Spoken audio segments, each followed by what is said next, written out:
પેલી બેન જેલમાં લઈને જાય, આપણે દુઃખ થાય, આપણે દુઃખ થાય કે આ જયદરભાઈ માટે આટલા ટાઈમથી બધા કેસો ચાલતા હતા, 19 જેટલા કેસ કોર્ટમાં પેન્ડિંગ કે છે. ગોપાલ ઇટાલિયા બધા ઊંઘી ગયા હતા. હમણાં 8 વકીલો ગુજરાતના, 2 વકીલો દિલ્હીના વકીલો લાવે છે. તો એ પહેલા ચાલતા હતા તે વખતે લાવવા હતા ને. ગુજરાતના લોકોને આ કેજરીવાલ એની કંપની ગેરમાર્ગે દોરી રહી છે. જયદરભાઈ વસાવાના ઓફર જયદરભાઈના નામે આમ આદમી પાર્ટીના નેતાઓ આમ આદમી પાર્ટીને મજબૂત બનાવી રહ્યા છે. એટલે એવું છે કે આ લોકો ચૈતન્ય ફસાવે છે. ચૈતન્ય જેલમાં છે એટલે આખા ગુજરાતમાં આ આંદોલન કરાવો ચૈતન્યના નામે.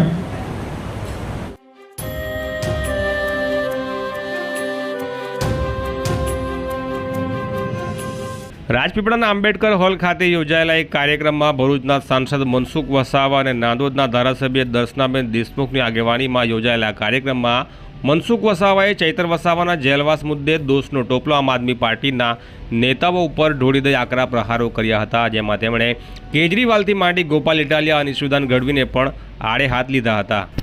સોશિયલ મીડિયામાં કેટલું જોર શોમાં ચાલે છે ભાઈ.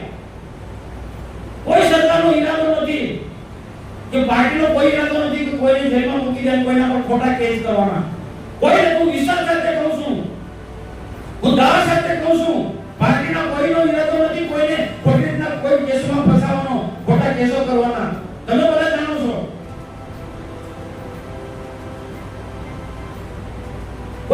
કોઈ સાથે જે ઘટના ઘટી હોય ને એ ઘટના પછી ફરિયાદ આપે તો પોલીસે તો ફરિયાદ કરવી પડે ને ફરિયાદ પછી કોર્ટમાં ચાલે. જજ તો તે ફરિયાદના આધારે એ જજમેન્ટ આપે ને. મેં પણ કીધું છે કે આ જયદરભાઈ માટે આટલા ટાઈમથી બધા કેસો ચાલતા હતા, 19 જેટલા કેસ કોર્ટમાં પેન્ડિંગ કે છે. ગોપાલ ઇટાલિયા બધા ઊંઘી ગયા હતા. હમણાં 8 વકીલો ગુજરાતના, 2 વકીલો દિલ્હીના વકીલો લાવે છે. તો એ પહેલા ચાલતા હતા તે વખતે લાવવા હતા ને. મને દુઃખ છે કે 15-16 વર્ષની દીકરીને આજે પેલી બેન જેલમાં લઈને જાય, આપણે દુઃખ થાય, આપણે દુઃખ થાય. બીજી બધી બહેનો 3-4 બહેનો આજે જેલમાં જાય એ આપણે દુઃખ થાય છે. પણ કાયદાનું કામ કોર્ટનું જજમેન્ટ છે ભાઈ. સરકારનું હોય તો હું જઈને કહી દઉં, પણ સરકારનું કામ તો થોડું છે. સરકાર પણ તમે જો કેટલું જૂઠાણું કેવું ચાલે છે અને રાજકીય સ્ટન્ટ કેવી રીતના કરે છે. આખો રાજકીય સ્ટન્ટ કેવી રીતના કરે આખા ગુજરાતની અંદર. આમ આદમી પાર્ટીના લોકો સરકારના માથે માટલા ધોવે, ભાજપના માથે માટલા ધોવે છે. તમે જુઓ, આવું તો ક્યાં ભૂતકાળમાં જોયું નથી. કોંગ્રેસ વાળાએ આવું નહોતું કર્યું. સમાજને લોકોને ગેરમાર્ગે દોરી રહ્યા છે. ગુજરાતના લોકોને આ કેજરીવાલ એની કંપની ગેરમાર્ગે દોરી રહી છે. જયદરભાઈ વસાવાના ઓફર જયદરભાઈના નામે આમ આદમી પાર્ટીના નેતાઓ આમ આદમી પાર્ટીને મજબૂત બનાવી રહ્યા છે. પછી આટલા બધા વિદ્વાન લોકો છે, ઈશુદાન ગઢવી, ગોપાલ ઇટાલિયા. આજે તો મેં જોયો કોર્ટ સારો સર્જન વિદ્વાન છે. એ વિદ્વાનનો તમે આના જયદરભાઈ માટે કેમ ઉપયોગ નથી કર્યો?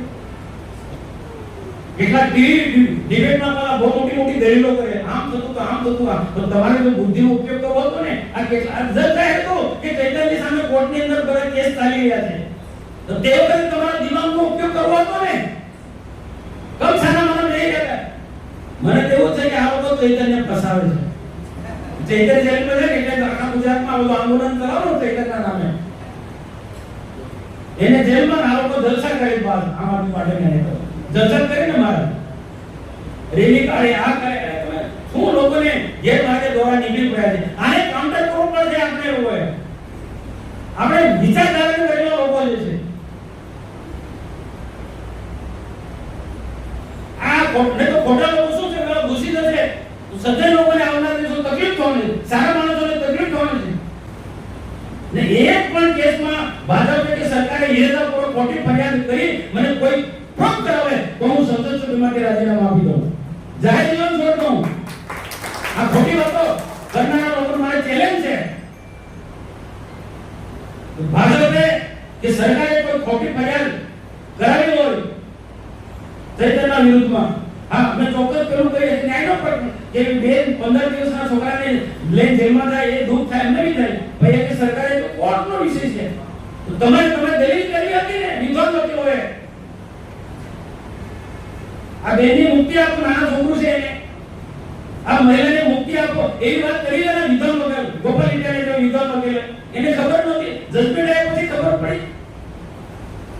આ લોકોને ઠગવાવાળા લોકો છે, જુઠ્ઠું બોલવાનું, જોર જોરથી બોલવું, એટલે સજ્જન લોકો આપણા ઘરે બેસી રહેશે.